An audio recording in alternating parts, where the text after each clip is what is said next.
Monday, the 1st of March 1915. Easy morning, but made up for it in the afternoon when we had 1.5 hours work at trench digging. Photo taken in trench in the afternoon. The 14th dug a circular trench to hold a battalion with all conveniences. Had another hand at flag semaphore signalling. Hardest day's work yet. Tuesday, the 2nd of March 1915.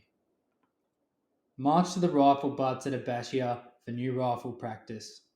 A great discussion arose between Fred, NPR, and myself about gum trees that were growing on both sides of the park or sports ground. It could not be more positive, they were gums. Wednesday, the 3rd of March 1915. Heaviest day so far. Longest route march, about 24 miles across sand. Left camp, 9 o'clock. Had dinner about 9 miles from camp in the desert. Made a sham attack on an enemy. I was detailed off with 40 others as casualties and marched back to camp across desert. Had great difficulty in finding camp, 7 to 12 p.m. Friday, the 5th of March 1915. Holiday. Visited the obelisk, one solid mass of granite rock, 2 yards square, 50 foot high. Photo taken. Peculiar irrigation scheme around these parts. Camels or cows walk round in circles drawing water from wells. These animals are blindfolded. Photo taken. Visited tree at where Virgin Mary rested. Photo taken. Ostrich farm. Saturday, the 6th of March 1915. Left camp Friday evening, 8 o'clock, with a ration of 3 biscuits to last until 9:30 a.m. today. Marched through Heliopolis town and 7.5 miles along Suez Road. Not a sign of civilization on this desert road, in the dark. No smoking or talking is allowed. At a dead slow pace that took us 4 hours, we took up our position for a sham defence.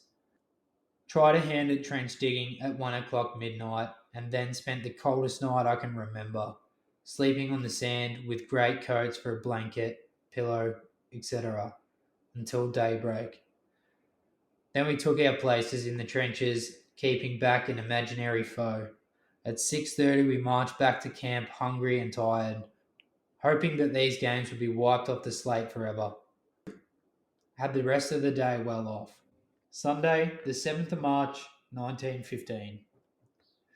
In Gardens on the banks of Nile, while watching the bridge over the Nile closing, I managed to lose Fred and Norm, and I strolled over to the gardens and stretched out on the lawns here. I strolled alone over to the museum where I had just had a glance over the mummies. Monday, the 8th of March, 1915. Today, and most of the following days, we have had nothing but divisional and brigade training over the desert sands. On several occasions, we have risen at 5 o'clock in the morning and carried a bottle of water and had nothing but a slice of bread and jam, on the move from 5:30 until 7 and 8 o'clock at night. Sunday, the 14th of March, 1915. Visited the Dead City. The tram takes into the centre of these slums. It seems this is the only place in or about Cairo where you can be alone. On roaming down the narrow streets with old stone and mud walls and houses hundreds of years old, we spent most of the day here. Norm Rooney and I taking photos of the tombstones. Saw the tombs of Mamelukes. Went there to the citadel. A beautiful place is the mosque here. A fine view of Cairo can be got here. Photos taken. These are the names of some very good-natured, wounded Indian soldiers. Monday, the 15th of March, 1915. Battalion manoeuvres through Zaytown. The Lieutenant Colonel Courtney gave us an account of the rumours going round Melbourne of the 4th Brigade. We all treated this as a joke, and so did he, as they were so ridiculous. The second fall of rain here. Preparing for a 2 o'clock rise tomorrow. Just received letter from home. Tuesday, the 16th of March, 1915. Rose at 2 a.m. Heavy marching through the desert sands of Egypt. Done about 20 miles or more today. From 5 p.m, I was unfortunate enough to be picked for Cairo Piquet until 2 a.m. next morning. Our duties were to march through the slums, in the charge of an officer, to arrest soldiers overstaying their leave and to put drunks on their way back to camp. We were out all Wednesday night on an attack. Had the experience of sleeping between blankets out on the desert sands, and it was so cold in the morning that we lit some desert tusks to keep us warm. Friday, the 19th of March, 1915. Stayed in camp all day on LDs, with slight cold caught from last night's manoeuvres. While sitting in my tent, a stranger to me came and inquired for F and I. Happened to be Emmett Dawes from Sydney AMC Corps with 4 Battalion. Saturday, the 20th of March, 1915. Made wager with Fred. We leave Heliopolis before this time next month. 25 piastres. Sunday, the 21st of March, 1915. Visited Cairo and Mena Camp for the first time. Had tea with Emmett Dawes, with the pyramids just outside the mess room in the hill. Had word from Monsieur Mark, the brigade interpreter to be, honorary rank captain, whose acquaintance we have made. Half of division leaving end of week for Marseille. Monday, the 22nd of March, 1915. Review at Heliopolis of 2nd Division. Inspected by High Commissioner of Egypt, CO of Division, General Godley, and CO of all forces in Egypt. Tuesday, the 23rd of March, 1915. Field firing. Dummy targets were arranged in trenches on the side of a hill while we advanced 100 yards off.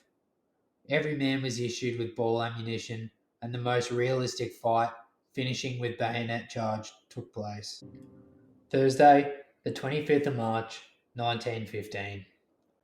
Short route march through the streets of Heliopolis in the morning. In the afternoon, we practiced bayonet exercises and charging. Whilst doing this, I sprained my ankle. Friday, the 26th of March, 1915. Stayed in camp all day, nursing ankle. An Australian football match was played today between number 1 company and ours, number 3. Officers included, finishing up with a victory for number 3.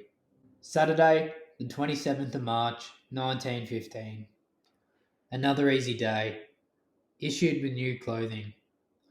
I stayed back and envied the battalion marching out at 2 o'clock p.m. to the band's tune of Tipperary. They are to return tomorrow at noon. Church parade is to be held out on the desert. I sit here an invalid, 9 p.m. in my tent eating oranges and nuts, stretched on my bunk, wondering for how long I am to be separated from civil life, and how I will manage to break into its peculiar ways again. Sunday, the 28th of March, 1915. The battalion marched in about 10 a.m. after the night out amid clouds of dust. Easy afternoon. Filled in time eating oranges, etc., and smoking a good pipe of Toby. Monday, the 29th of March, 1915. Easy morning. Review in afternoon for Sir Ian Hamilton. Could not see more than a few yards ahead for dust. An absolute curse. My first day out for a few days. Wednesday, the 31st of March, 1915. Funeral of Sergeant of Machine Gun Section in afternoon. We left camp early. Route march through green fields of Egypt. Green hedges on both sides almost all the way. Pasted with butter and syrup caused much amusement. March to the obelisk.